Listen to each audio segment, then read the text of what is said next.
Imagine you go to a mechanic, right? Because your car is leaking oil. Yeah, pretty standard issue. Right. So the mechanic takes a quick glance under the hood and says, well, we have a standard fix for this. About 50% of the time, tightening this one specific bolt completely cures the leak. Okay, sounds good so far. But, he says, the other 50% of the time, tightening that exact same bolt makes the leak worse or, does absolutely nothing at all. I mean, I probably asked that mechanic to maybe look a little closer before they start turning wrenches on my engine. Exactly. That scenario sounds totally absurd for auto repair.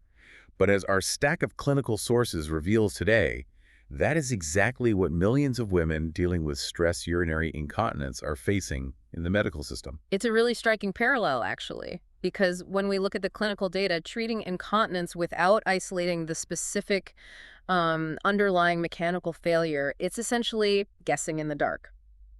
Welcome to the deep dive. Today, we're looking at a stack of clinical research covering a condition that's often suffered completely in silence. Yeah, stress urinary incontinence, or SUI. Right, SUI. But we aren't just doing a general overview today for you. Our mission is to extract the key insights on why all SUI is absolutely not created equal. It really isn't. Specifically, we're going to unpack the critical clinical differences between two underlying causes. Why? One is called urethral hypermobility, or UH. And the other is intrinsic sphincter deficiency, or ISD. Right. We want to know how these two differ clinically and why telling them apart completely dictates how a patient is treated. Okay, let's unpack this, because understanding these mechanics provides this massive, aha moment about how the human body functions under pressure. If we connect this to the bigger picture, SUI isn't just a simple plumbing issue where, a pipe is universally leaky. Right, it's not just a dripping faucet. Exactly. It is a highly complex interplay of structural pelvic floor support and, nerve muscle function. So when a woman experiences a sudden involuntary leakage of urine during activities that increase abdominal pressure, like laughing, sneezing, coughing, or exercising, the actual failure happening inside can be wildly different. From patient to patient, yes. So before doctors can even think about fixing the problem, they have to put on their engineering hats. They have to figure out the exact point of failure. Right. Let's build a foundational understanding of these two distinct breakdowns, starting with urethral hypermobility. Okay, so if we break down the physics of what's happening here, what does the pelvic floor actually look like when it's functioning normally, like in a healthy state? Picture the pelvic floor acting essentially like a thick, muscular hammock. A hammock, okay. Yeah, it's made of muscles and connective tissue that physically support the bladder and the urethra, which is the tube carrying urine out of the body. So it's holding everything up. Right. In a healthy state, that hammock provides a firm backboard. When you cough, the sudden downward pressure from your abdomen pushes the urethra against that firm hammock, and that squeezes it shut. Oh, I see. It pinches it closed. Exactly.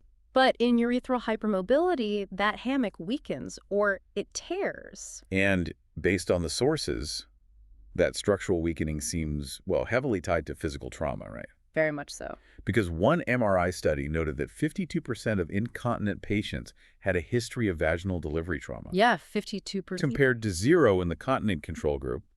I mean, the sheer mechanical force of childbirth is literally overstretching or tearing those hammock supports. That's the most common culprit, yeah. So when that support is lost, any downward pressure from the abdomen, like a heavy lift or a sneeze, forces the bladder and urethra to physically shift downward. Because the hammock isn't there to catch it. Right. They get pushed down into empty space, the normal closure pressure is overcome, and, you get a leak. Wow. But the defining characteristic of urethral hypermobility is what happens when the pressure stops. What do you mean?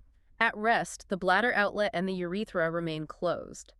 The internal valve structure still works perfectly. It just loses its stable footing during moments of stress. Okay, so if urethral hypermobility is primarily a structural issue, often tied to the mechanical trauma of childbirth, then intrinsic sphincter deficiency, or ISD, must have a totally different origin story. It does. It's fundamentally different. Because if it's not the hammock failing, it has to be the valve itself degrading, right? That is a crucial distinction. In ISD, the hammock might be perfectly intact. Wait, really? the hammock is fine. Perfectly fine.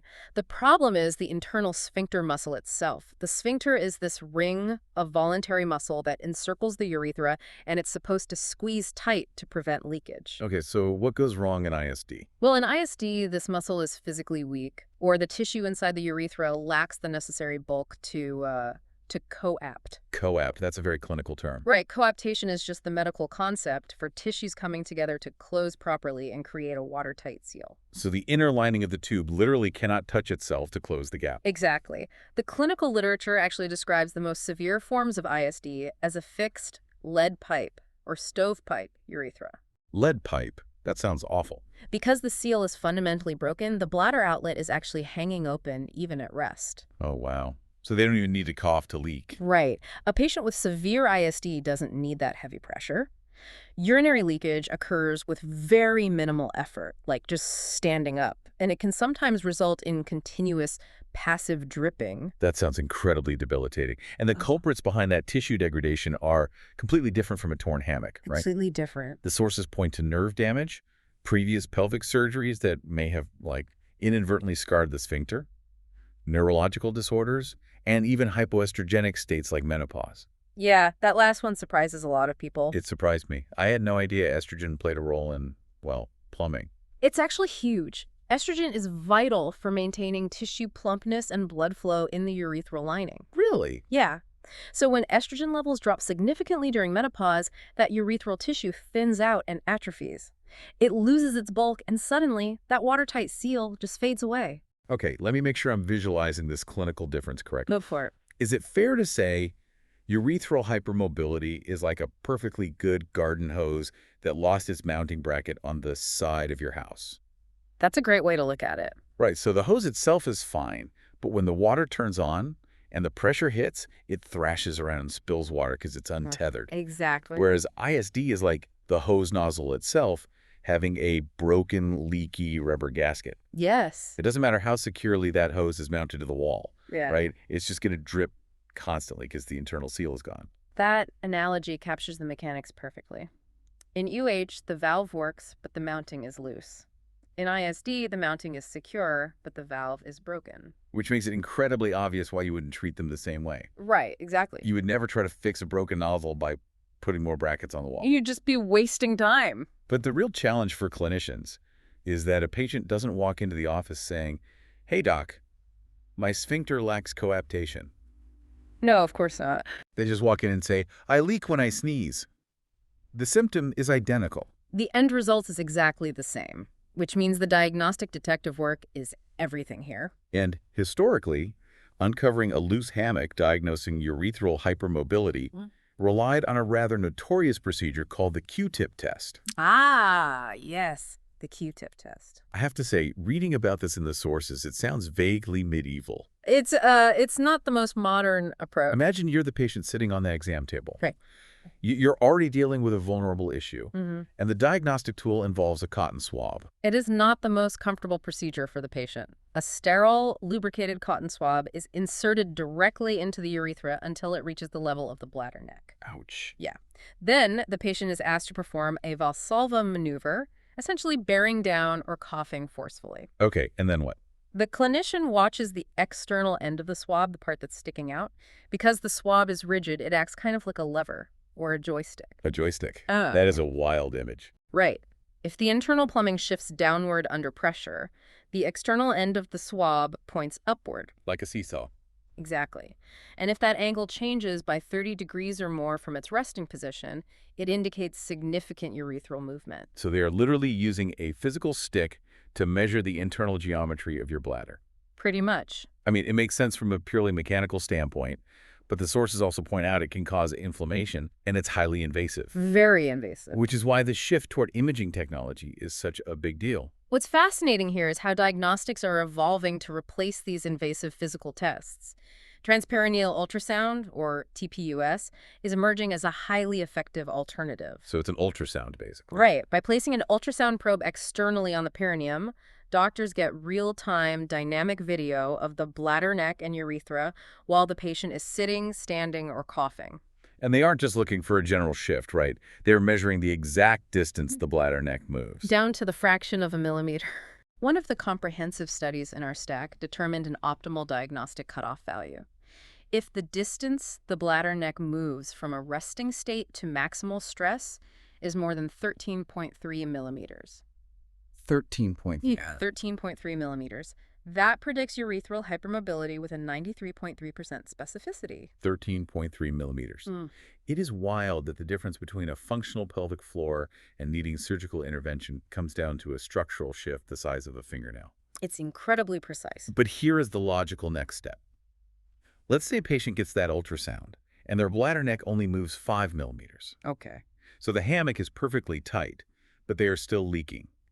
That is the clinical cue to look for a broken seal, right? That points to ISD. Correct, because if the anatomy isn't shifting, the valve itself must be failing. Makes sense. But you can't see a weak squeeze on a standard ultrasound. To prove the seal is broken, we have to measure invisible forces. We have to measure pressure. And how do they do that? This requires a study called urodynamics, where they place tiny, specialized pressure catheters, one inside the bladder and another inside the rectum. Wait, the rectum. Why the rectum if we're measuring the bladder? It's actually a brilliant bit of physics. The bladder catheter measures the total pressure inside the bladder, Okay. but that total pressure is a combination of the bladder muscle itself squeezing, plus the weight of the abdominal organs pressing down on it from the outside. Oh, I get it. So the outside pressure muddies the data. Exactly. So by putting a second catheter in the rectum, they can measure just that outside abdominal pressure. That's so smart. Right. When they subtract the abdominal pressure from the total bladder pressure, they're left with the true isolated pressure of the bladder and sphincter. That is incredibly clever. And they use this to find the Valsalva leak point pressure, or VLPP. Yes. The sources state that if a patient leaks at a VLPP of less than 60 centimeters of water, that indicates intrinsic sphincter deficiency. But what does 60 centimeters of water actually mean inside the human body? It's actually a very low amount of pressure. Really? Yes, 60 centimeters of water pressure is roughly equivalent to the pressure you'd feel at the bottom of a 2-foot deep kiddie pool. That's nothing. It is minimal. If it only takes that tiny amount of abdominal pressure, like just clearing your throat, to force the sphincter open, it means the muscle offers almost zero resistance. Wow. They also measure the maximal urethral closure pressure, or MUCP. Normal closure pressure is usually well above 30. And if it's lower? If the urethra's maximum squeeze is less than 20 centimeters of water, it strongly confirms the seal is broken. Here's where it gets really interesting, though.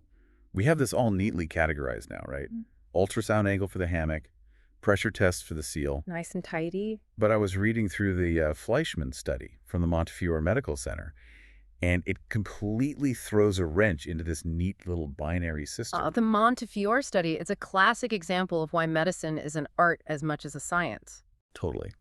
The data in this study says that 36% of women presenting with urinary symptoms, but without any stress incontinence, actually had urethral hypermobility. It's a huge curveball. And they cited other findings showing up to 50% of completely continent women, like women who do not leak a single drop, have a hypermobile urethra that shifts well over that 13-millimeter threshold. It's a staggering statistic. It really forces clinicians to pause. It really does. Yeah. Because if you can have a hypermobile urethra shifting around like an untethered garden hose and you don't leak, is hypermobility actually the true cause of stress incontinence? Or is the loose hammock just a red herring? That is the exact question urodynamic researchers have been grappling with. The reality is that UH and ISD are independent variables. Meaning they don't always go together? Right. They can exist entirely separately, or they can coexist in the same patient. The current biomechanical theory to explain this contradiction is that urethral hypermobility might only cause leaks if the anterior and posterior walls of the urethra move unequally. Okay, wait. So it's not just that the tube moves, it's how the tube moves. Think of the urethra as a flexible silicone straw. Okay, got the straw in mind. If the hammock loosens and the whole straw just shifts downward evenly as a single unit, the walls stay pressed together. The seal remains intact, no leak. What? But if the hammock tears asymmetrically, so that only the back wall of the urethra is pulled downward under pressure, while the front wall stays anchored. Oh, it physically stretches the straw open from the inside out. Yes. The unequal movement rips the seal apart, so it's not just the amount of movement, but the geometry of the structural failure that matters. It makes so much sense.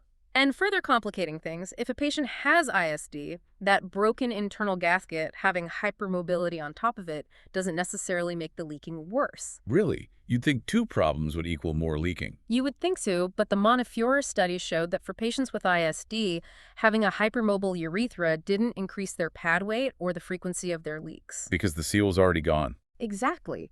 The broken seal was the primary driver, regardless of the hammock status. Which completely validates why patients and doctors cannot afford to just group all incontinence under one umbrella. Definitely not. And this brings us to the most critical part of this deep dive.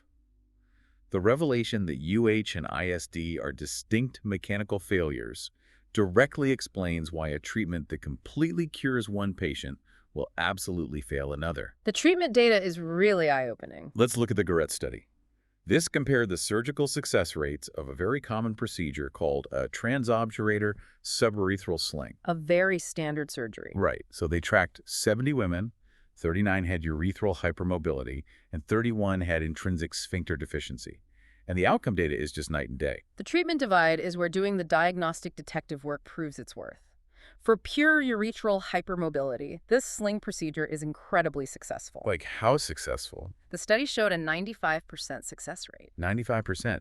That is a massive success rate for any surgery. It really is. How does the sling actually fix the loose hammock, mechanically speaking? The surgeon places a strip of synthetic mesh, the sling, underneath the mid-urethra. It basically acts as a new artificial backboard. Replacing the broken hammock. Exactly. When the woman coughs or strains, the urethra still gets pushed down, but now it hits this synthetic hammock. Ah, I see. The downward force compresses the urethra against the firm mesh, mechanically forcing the tube closed and preventing the leak. It's a structural fix for a structural problem. The bracket is broken, so they install a new bracket. Perfect analogy. But, as the Garrett study showed, if you use that exact same structural fix on a patient with intrinsic sphincter deficiency, the results drop off a cliff. They do, because, going back to your analogy, a sling doesn't fix a broken nozzle. Right. The data showed a 38.7% failure rate for persistent symptoms in the ISD patients who got this sling. That's a huge failure rate for a major surgery. And it gets worse. 16% still had a positive stress test, meaning they were visibly leaking right there on the exam table post-surgery. Because if the internal sphincter muscle lacks the tissue bulk to seal itself shut, giving it a mesh hammock to rest on doesn't close the gap inside the pipe. It's still a lead pipe. Right, it's an open lead pipe urethra. You can push that open pipe up against a mesh sling all day long, but it won't create a watertight seal if the inner lining can't coapt. So, if the standard sling is failing nearly 40% of the time for these ISD patients, what are the actual solutions tailored for a broken seal? We have to look at different methods entirely. Because if the problem is a lack of tissue bulk inside the tube, how do you physically fix that? The treatments focus on physically plumping up that internal tissue. Doctors use what are called periurethral bulking agents. Bulking agents. Yeah, they inject materials directly into the tissues surrounding the bladder neck and proximal urethra to literally thicken the walls. Oh, so it physically closes the distance. Exactly, narrowing the gap so the weakened sphincter muscle can finally touch and seal the tube shut. What exactly are they injecting into the urethra? Like, what is the material? Well, over the years, the science has evolved significantly. They've used glyceraldehyde, cross-linked collagen, carbon-coated beads, silicone microimplants. Wow, silicone. Yeah, and even autologous fat or ear chondrocytes, which are cartilage cells harvested from the patient's own ear. Wait. Harvesting cartilage from an ear to fix a bladder sphincter. That is wild. It sounds like science fiction, doesn't it? It really does. How does the body interact with these different materials over time? Like, do they just stay there permanently? It really depends on the material. Collagen, for instance, provides a great immediate seal, but the body eventually breaks it down and absorbs it. So it's temporary. Yeah, meaning the patient often needs top-up injections a year or two later. That's why researchers started exploring inert materials like carbon beads or silicone. Because the body can't absorb those. Exactly. The body doesn't absorb them. Instead, it builds a tiny shell of scar tissue around the beads, which anchors them in place and provides long-lasting bulk. That's incredibly smart. What about the ear cells? The ear chondrocytes are an attempt at a true biological fix. The hope is those cartilage cells actually survive, integrate, and permanently thicken the tissue naturally. It's fascinating tissue engineering. And it's necessary. In the GRET study, over 25% of the ISD patients who mistakenly got the sling ended up needing these bulking agents post-operatively to stop the leaking. Just to fix what the surgery didn't. Right. And none of the UH patients did. That is a staggering difference in patient experience. But what if the ISD is incredibly severe? Like worst case scenario. Yeah, like the tissue is so degraded that even injecting carbon beads isn't enough to close the gap. For severe ISD, especially when bulking agents have failed, an artificial urinary sphincter, or AUS, might be implanted. An artificial sphincter. How does that even work? This is a complex mechanical device. A fluid-filled cuff is surgically placed around the urethra, and it remains inflated, keeping the tube squeezed shut. Okay, but if it's permanently squeezed shut, how does the patient actually go to the bathroom? The cuff is connected via hidden tubing to a small pump implanted in the labia. Oh, wow. Yeah. When the patient needs to void, they manually press the pump. This moves the fluid out of the cuff and into a reservoir balloon implanted in the abdomen. Okay, so the cuff deflates. The cuff deflates, the urethra opens, and urine passes naturally. Then, over the next few minutes, fluid automatically slowly seeps back from the balloon into the cuff, re-inflating it and restoring the seal without the patient having to do anything else. They're literally installing a brand new hydraulic nozzle inside the body. It's a complete mechanical override. The engineering involved in restoring that one specific mechanical failure is just incredible. So what does this all mean? Why does this level of clinical detail matter for you, the listener? It's all about advocacy. Exactly. It matters because medical advocacy requires understanding your own mechanics. If you, or a loved one, is diagnosed with stress urinary incontinence, just accepting a blanket prescription for a sling surgery, without knowing your urodynamic profile, that could be a massive mistake. It could lead to a lot of unnecessary pain and failed treatments. Right. Demanding to know if your leak is driven by urethral hypermobility or intrinsic sphincter deficiency could literally be the difference between a 95% surgical success rate and going through an invasive surgery only to wake up with a 40% chance of failure and needing secondary procedures like silicone injections.